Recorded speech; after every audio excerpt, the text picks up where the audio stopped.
नमस्कार, DD news पर आप सभी का स्वागत। दिन के 12 बज चुके और हम हाजिर हैं देश और दुनिया की बड़ी खबरों को लेकर। शुरुआत करते हैं इस बुलेटिन की अहम सुर्खियों के साथ। प्रधानमंत्री नरेंद्र मोदी रूस दौरे पर रवाना। 16वें ब्रिक्स सम्मेलन में होंगे शामिल। भारत ब्रिक्स के घनिष्ठ सहयोग पर होगा फोकस।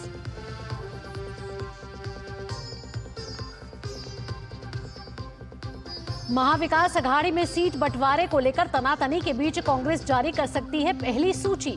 महाराष्ट्र और झारखंड में आज से नामांकन का दौर जारी।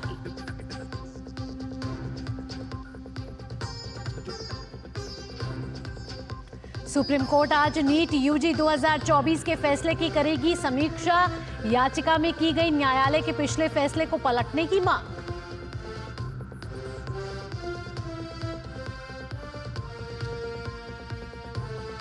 बढ़ते प्रदूषण के बीच दिल्ली एनसीआर में आज से ग्रैप 2 लागू। कई जगहों पर AQI लेवल 300 के पार।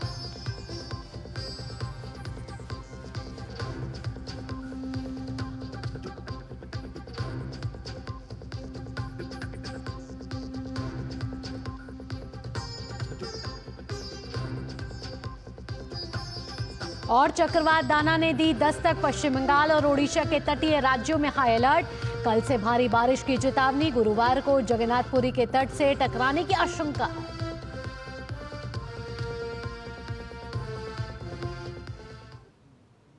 बुलेटिन की शुरुआत सबसे पहले बात प्रधानमंत्री के रूस दौरे को लेकर।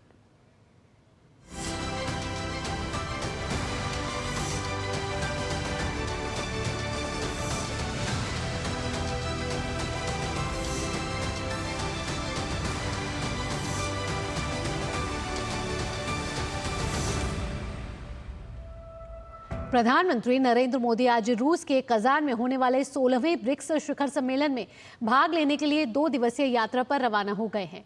इस बार के ब्रिक्स शिखर सम्मेलन का विषय न्यायपूर्ण वैश्विक विकास और सुरक्षा के लिए बहुपक्षीयवाद को मजबूत करना है। शिखर सम्मेलन नेताओं को प्रमुख वैश्विक मुद्दों पर चर्चा करने के लिए एक महत्वपूर्ण मंच प्रदान करेगा। इसमें ब्रिक्स द्वारा शुरू की गई कई पहलों की प्रगति का भी आकलन किया जाएगा। भारत ब्रिक्स का संस्थापक सदस्य है और इसकी स्थापना के बाद से इसकी सभी गतिविधियों, पहलों और प्रतिबद्धताओं में भाग लिया है। 2 दिवसीय शिखर सम्मेलन आर्थिक सहयोग को भी मजबूत करेगा। ऊर्जा और खाद्य सुरक्षा, स्वास्थ्य देखभाल और युवा आदान प्रदान के लिए सहयोग को बढ़ावा देगा। पिछले साल जोहानिसबर्ग शिखर सम्मेलन में ब्रिक्स के पहले विस्तार के बाद यह पहला शिखर सम्मेलन होगा। शिखर सम्मेलन आज से शुरू होगा, लेकिन शिखर सम्मेलन का मुख्य दिन कल होगा। प्रधानमंत्री मोदी रूस के राष्ट्रपति व्लादिमीर पुतिन से भी मुलाकात करेंगे। शिखर सम्मेलन के अलावा प्रधानमंत्री के कुछ द्विपक्षीय बैठकों में भाग लेने की भी उम्मीद है।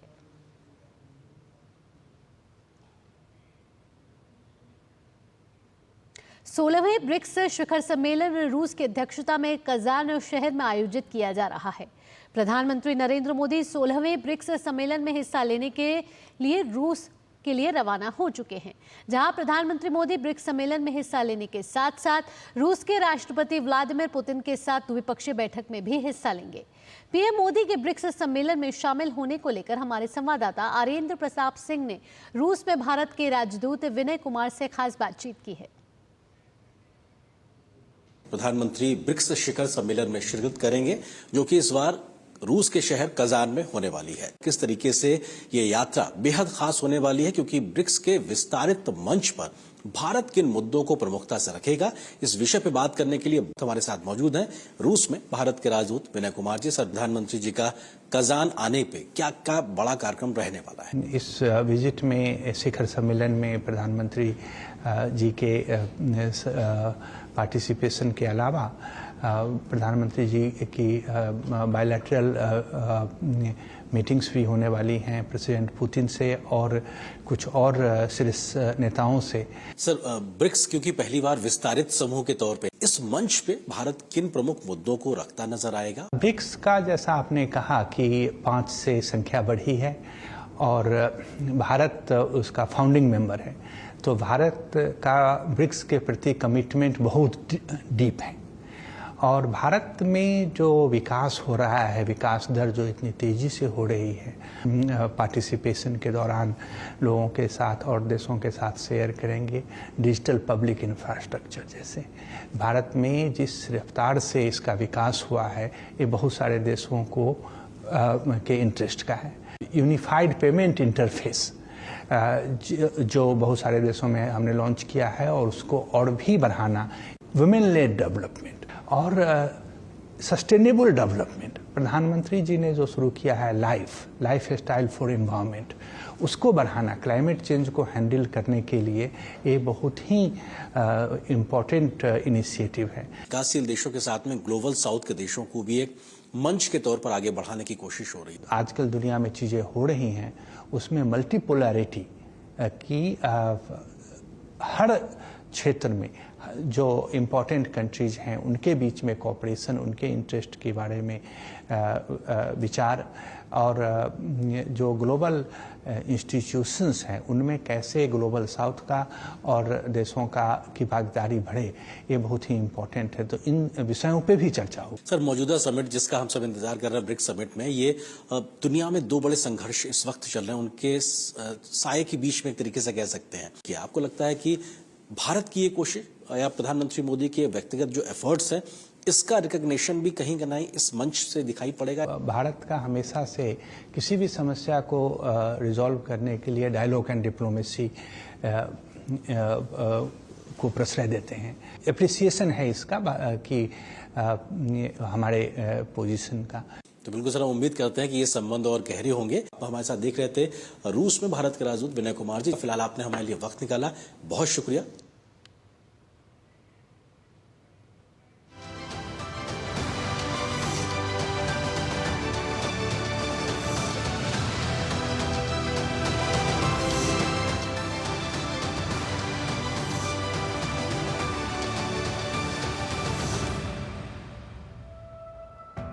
तो ये तो थी ब्रिक्स शिखर सम्मेलन से जुड़ी खबरें। आइए कुछ अन्य महत्वपूर्ण खबरों का भी रुख कर लेते हैं। भारत और सिंगापुर के रक्षा मंत्रियों ने आज नई दिल्ली में छठे भारत सिंगापुर रक्षा मंत्रियों की वार्ता की सह अध्यक्षता की। इस बैठक का उद्देश्य दोनों देशों के बीच रक्षा सहयोग को आगे बढ़ाना है।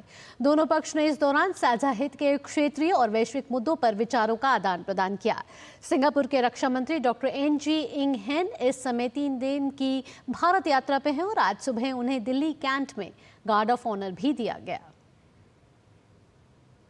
बढ़ते आगे बात कर लेते हैं दिल्ली एनसीआर में बढ़ते वायु प्रदूषण को लेकर, जिसके लिए ग्रैप 2 भी लागू किया गया है और इसके साथ कई पाबंदियां भी लागू कर दी गई हैं। AQI लेवल की बात करें तो 300 से ज्यादा होने पर CAQM के आदेश जारी किए गए हैं, जिसके तहत आज सुबह 8 बजे से ग्रैप 2 लागू हो गया है। इस आदेश के लागू होते ही दिल्ली एनसीआर में चिन्हित सड़कों पर हर रोज वैक्यूम स्वीपिंग और पानी का छिड़काव करने के निर्देश जारी किए गए हैं। CAQM ने नागरिकों से सार्वजनिक परिवहन का ज्यादा से ज्यादा इस्तेमाल करने की अपील की गई है। और आपको बता दें कि सड़कों पर नियमित छिड़काव करने के निर्देश जारी कर दिए गए हैं इस ग्रैप 2 के लागू होने के बाद। और जो पाबंदियां लगी हैं उसमें डीजल जनरेटर के यूज पर रोक लगा दी गई है। नेचुरल गैस, बायोगैस, LPG से चलने वाले जनरेटर जो है वो चलते रहेंगे। वहीं सार्वजनिक परिवहन के इस्तेमाल की भी सलाह दी गई है। और इसके साथ साथ प्राइवेट गाड़ियों के इस्तेमाल को कम करने के लिए पार्किंग फीस में वृद्धि की गई है। और साथ ही CNG इलेक्ट्रिक बसों और मेट्रो की सर्विस में इजाफा करने का भी निर्देश जारी किया गया है और धूल पैदा करने वाली निर्माण गतिविधियों से बचने की सलाह दी गई है। दिल्ली एनसीआर का प्रदूषण जो है इस समय खतरनाक स्तर पर पहुंच चुका है, बेहद ही खराब श्रेणी में है। औसत AQI की बात करें तो 300 से ज़्यादा जा रहा है और आज सुबह 8 बजे से ग्रैप 2 के तहत कई पाबंदियां जो हैं, कई नियम जो हैं वो लागू कर दिए गए हैं।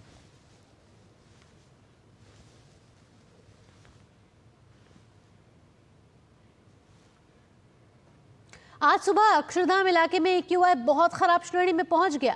पूरे इलाके में स्मॉग की परत देखी गई और इसकी वजह से लोगों को सांस लेने में काफी परेशानी हुई। तस्वीरों के जरिए आप देख सकते हैं, ये दिल्ली का अक्षरधाम मंदिर है जिसकी सुबह की तस्वीरें आप देख रहे हैं और एक पतली सी सफेद चादर आप देख सकते हैं जिसको स्मॉग कहा जाता है। अक्षरधाम इलाके में AQI बहुत ही खराब श्रेणी में रजिस्टर किया गया। यहाँ AQI 382 दर्ज किया गया, जिसे CPCB के अनुसार बहुत खराब श्रेणी में रखा गया। पूरे इलाके में स्मॉग की परत देखी गई। प्रदूषण बढ़ने की वजह से लोगों को सेहत पर भी असर पड़ने लगा है। तो लगातार दिल्ली दम घोंटू बनती जा रही है। गाजीपुर की तस्वीरें भी आप देख रहे हैं, वहीं अक्षरधाम की तस्वीरें भी आपने देखी, जहां सुबह के समय स्मॉग की एक पतली चादर देखने को मिली। आसपास की बिल्डिंग नजर नहीं आ रही थी, इतना स्मॉग नजर आ रहा था। दिल्ली के आनंद विहार में अगर AQI बात की जाए तो 382 दर्ज किया गया है और बेहद ही खराब श्रेणी में इस समय दिल्ली का AQI। वहीं इंडिया गेट और आसपास के इलाकों में AQI बहुत खराब श्रेणी में 328 पर पहुंच गया। नेहरू प्लेस और ITO में भी AQI बहुत खराब श्रेणी में पहुंच गया। वहीं बढ़ते प्रदूषण के कारण लोगों को काफी परेशानी हो रही है, सांस लेने में दिक्कत हो रही है और लोगों का कहना है कि उन्हें सांस लेने में तकलीफ हो रही है और आंखों में जलन भी महसूस हो रही है। कहीं बाहर निकलने में सर अच्छी बात नहीं है सर, निकलना चाहते हैं बच्चों को तो सर मास्क लगाना पड़ता है, परेशानी होने लगती है अभी तो।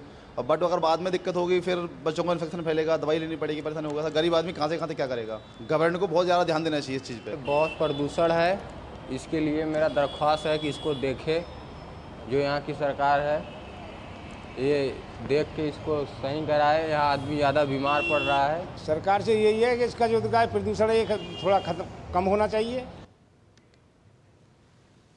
बढ़ते अगली खबर की ओर। दिल्ली में यमुना नदी का पानी जहरीला हो गया है और उसमें झाग का सैलाब दिख रहा है। तस्वीरों के जरिए आप देख रहे हैं कि जिस तरीके से यमुना नदी में सफेद झाग की परत दिखाई दे रही है और अगले महीने की शुरुआत में छठ पूजा है और इससे पहले यमुना नदी का कालिंदी कुंज इलाका बर्फनुमा सफेद झाग की परतों से ढका हुआ है। हालांकि कालिंदी कुंज घाट पर पानी को साफ करने के लिए जल बोर्ड की तरफ से प्रयास भी किए जा रहे हैं। बैराज पर जाल बांधने के साथ ही पानी को साफ करने के लिए इसमें रसायन का छिड़काव भी किया गया है, लेकिन इन तमाम प्रयासों के बाद आज भी नदी की सतह पर जहरीली झाग की परत देखने को मिली है। वहीं एक तरफ यमुना नदी का पानी प्रदूषित है तो वायु में भी प्रदूषण लगातार बढ़ता जा रहा है। राजधानी दिल्ली की बात करें और आज सुबह से दिल्ली NCR में धुंध की एक पतली परत छा गई। दिल्ली के इंडिया गेट और कर्तव्य पथ पर प्रदूषण की स्थिति क्या रही, इसका जायजा लिया है हमारे सहयोगी अमरेंद्र गुप्ता ने। दिल्ली तेरी यही कहानी, न शुद्ध हवा न शुद्ध पानी। जी हाँ, ये तस्वीर इसलिए भी दिल्ली पर सटीक बैठती है क्योंकि दिल्ली में इस समय जो पॉल्यूशन का स्तर है वो अपने चरम पर है। यानी कि दिल्ली में जो पॉल्यूशन लेवल है वो इस वक्त ग्रेड 2 पर जा चुका है। मैं इस वक्त दिल्ली के कर्तव्य पथ पर हूँ। ये देख सकते हैं दिल्ली का वो कर्तव्य पथ है जहाँ पर देश दुनिया के लोग आते हैं और दिल्ली को निहारते हैं। और इस कर्तव्य पथ पर आपको जितनी भी VVIP मूवमेंट्स हैं वो होती हैं और मॉर्निंग में लोग यहाँ पर वॉक करते हैं। लेकिन अभी आपको अगर दिखाई दे रहा होगा तो सुबह के वक्त बिल्कुल कोहरे की चादर में ये कर्तव्य पथ लिपटा रहता है। और देखिए इंडिया गेट की तस्वीर भी अगर आप देखें तो इस समय इंडिया गेट आपको दिखाई नहीं दे रहा होगा। वजह सिर्फ जो पॉल्यूशन की जो परत है, जो लेयर है वो इतनी हाई है, जो क्वालिटी इंडेक्स है, एयर क्वालिटी इंडेक्स है वो इतना हाई है कि उसकी वजह से आपको यहाँ पर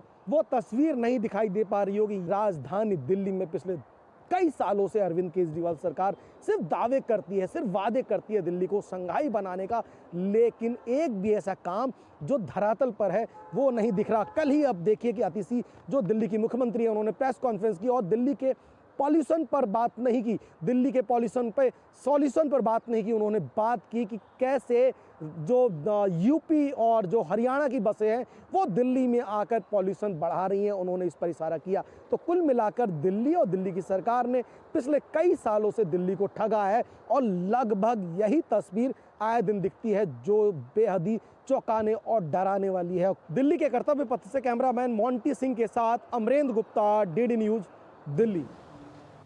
बुलेटिन में वक्त हो चला एक छोटे से ब्रेक का। ब्रेक के बाद बात होगी महाराष्ट्र और झारखंड में चुनावी महासंग्राम की। ये सब इस छोटे से ब्रेक के बाद। आप देखते रहिए DD न्यूज।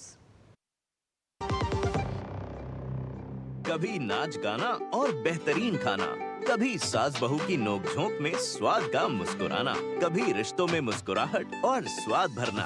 असली मसालों का उपहार MDH बनाए खास हर त्योहार, क्योंकि हर रिश्ता है स्वाद से जुड़ा। आइए मनाए खुशियों की दीपावली MDH मसालों वाली। हाथ धोकर आते हैं। साबुन की जगह हैंड वॉश।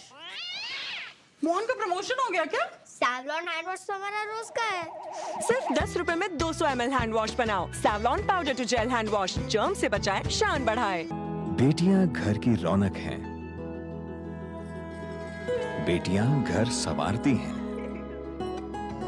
बेटियां पीढ़ियां सजाती हैं।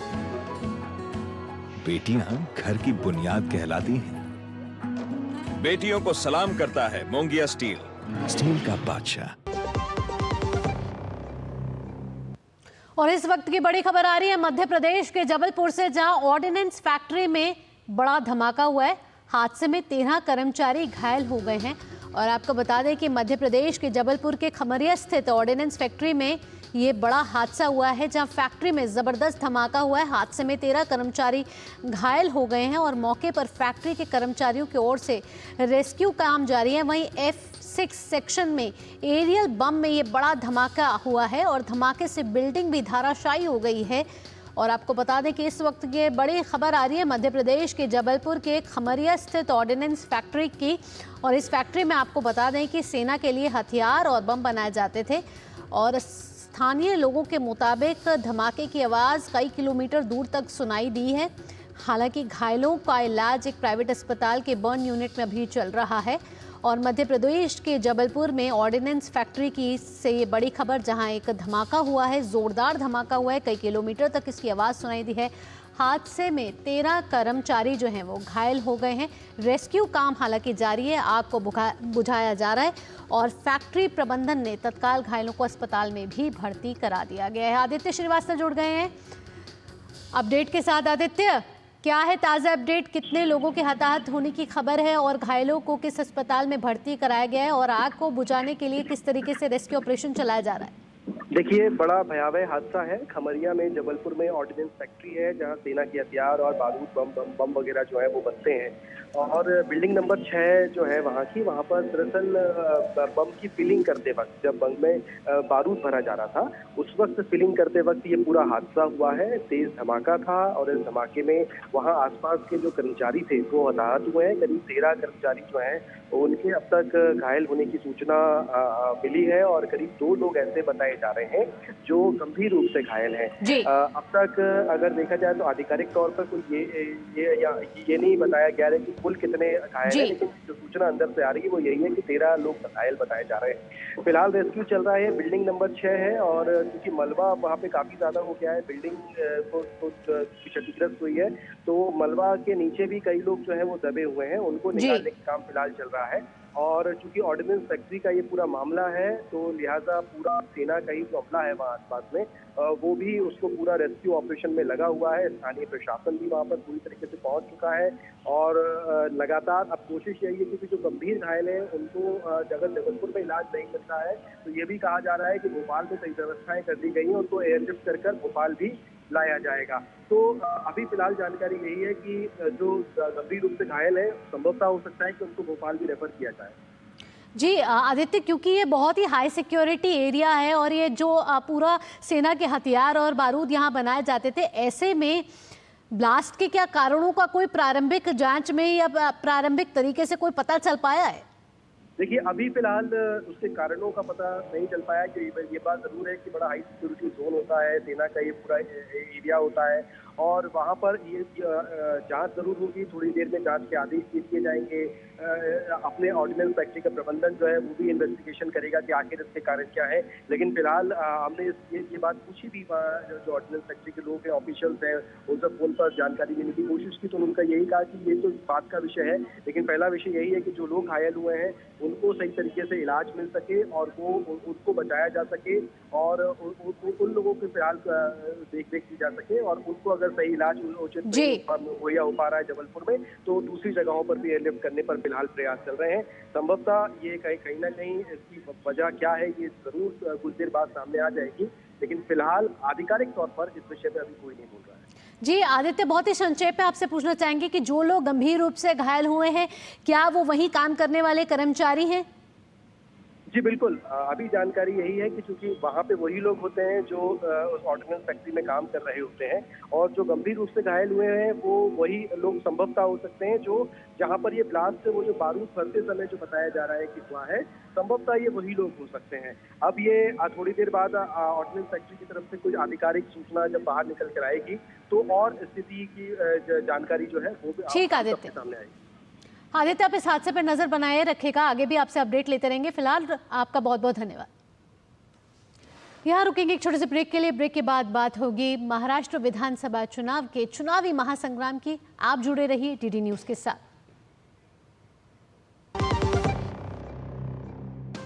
उड़ान प्रधानमंत्री नरेंद्र मोदी जी के विजन से बनी योजना, जिससे हवाई चप्पल पहनने वालों का भी हवाई जहाज का सपना हुआ पूरा। आज देश के हर राज्य में है एयरपोर्ट। एविएशन सेक्टर बन रहा है वर्ल्ड क्लास। इमरजेंसी में बीमार माँ को इलाज के लिए बेटे बड़े अस्पताल ले जा पाते हैं। नॉर्थ ईस्ट में एयर कनेक्टिविटी से टूरिज्म के मौके बढ़े।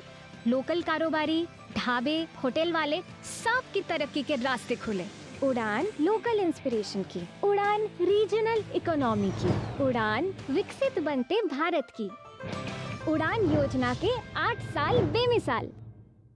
बात जब पीढ़ियों के लिए बनने वाले घर की हो तो जिम्मेदारी बड़ी हो जाती है। गैलेंट समझता है ये जिम्मेदारी। अब डबल एम रिब्स के साथ गैलेंट एडवांस TMT रीबार, निर्माण का रियल हीरो।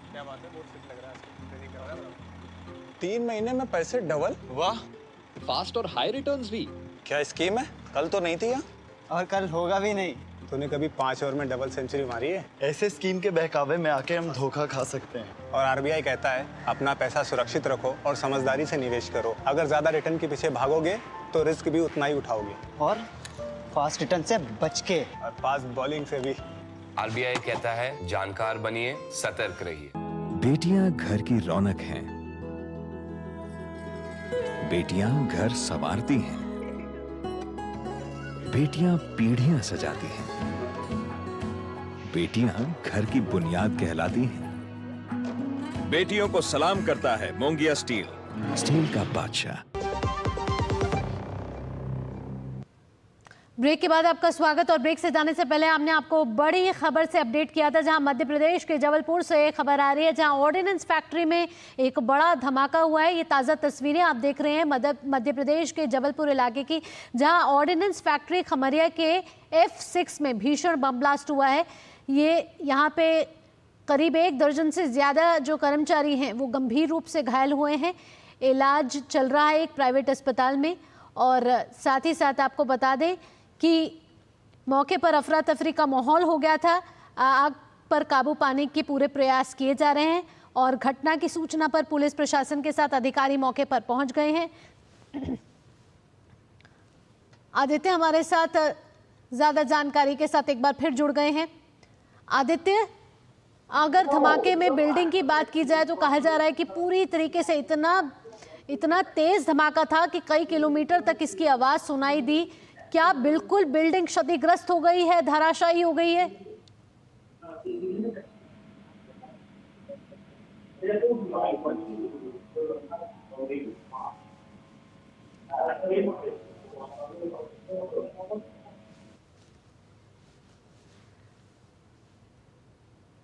तो हम आपको लगातार जानकारी दे रहे हैं मध्य प्रदेश के जबलपुर से। ये ताज़ा तस्वीरें आप देख रहे हैं। ऑर्डिनेंस फैक्ट्री के F6 में भीषण ब्लास्ट हुआ है, जिसमें 1 दर्जन से ज़्यादा लोग घायल हो गए हैं और घायलों को पास के प्राइवेट अस्पताल में भर्ती कराया गया है। उनका इलाज चल रहा है। इन 13 कर्मचारी जो हैं वो घायल बताए जा रहे हैं, जिसमें 2 की हालत बेहद ही गंभीर है और कई कर्मचारियों के अभी भी दबे होने की खबर है। और जिस बिल्डिंग में ये ब्लास्ट हुआ है वो पूरी तरीके से धराशायी हो चुकी है। हालांकि बचाव कार्य में फैक्ट्री प्रबंधन के लोग लगातार जुटे हुए हैं। और साथ ही आपको बता दें कि मौके पर अफरा तफरी का माहौल हो गया था। पुलिस अधिकारी वहां पहुंच चुके हैं। घायलों को खमरिया अस्पताल में भर्ती कराया गया है और फैक्ट्री प्रबंधन ने मौके पर पहुंचकर जांच भी शुरू कर दी है। आपको बता दें कि ये ब्लास्ट फैक्ट्री के F6 सेक्शन के बिल्डिंग नंबर 200 में हुआ है। चलिए अब आगे बढ़ते हैं बुलेटिन में, जहां बात कर लेते हैं महाराष्ट्र में विधानसभा चुनावों की, जिसके लिए प्रत्याशी आज से नामांकन दाखिल कर पाएंगे। नामांकन दाखिल करने की अंतिम तारीख 29 अक्टूबर है। 30 अक्टूबर को नामांकन पत्रों की जांच की जाएगी। 15वीं विधानसभा के लिए 20 नवंबर को मतदान होगा और नतीजे 23 नवंबर को घोषित किए जाएंगे। तो 20 नवंबर को एक ही चरण में 288 विधानसभा सीटों पर महाराष्ट्र में होने वाले हैं चुनाव, जिसके लिए राजनीतिक सरगर्मी भी तेज होती जा रही है। और आपको बता दें कि 20 नवंबर को एक ही चरण में चुनाव होगा, जिसके बाद 23 नवंबर को वोटों की गिनती के साथ चुनावों के नतीजे भी घोषित कर दिए जाएंगे।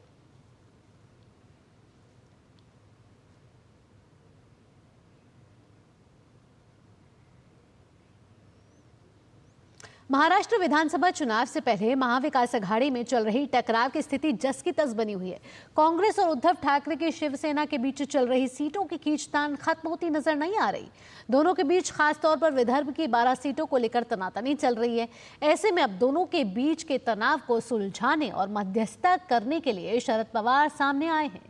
हालांकि महाराष्ट्र कांग्रेस के प्रदेश अध्यक्ष नाना पटोले कहते हैं कि महाविकास अघाड़ी में कोई मतभेद नहीं है, सीट बंटवारे पर चर्चा चल रही है और जल्द मसला सुलझ जाएगा। पटोले के अनुसार अब तक कांग्रेस की 96 सीट पर चर्चा पूरी हो चुकी है।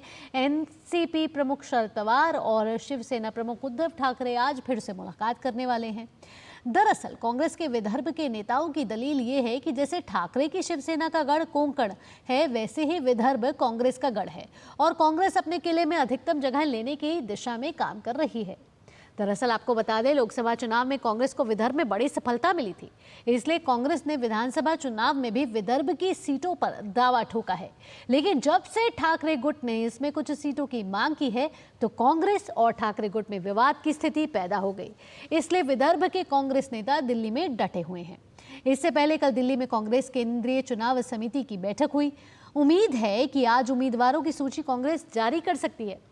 इस बीच कांग्रेस और शिवसेना के नेताओं ने इस बात का खंडन भी किया है कि वो गठबंधन से अलग होगी। लेकिन राजनीतिक गलियारों में यह चर्चा तो शुरू हो चुकी है कि क्या इससे महाविकास अघाड़ी का राजनीतिक समीकरण बिगड़ तो नहीं जाएगा।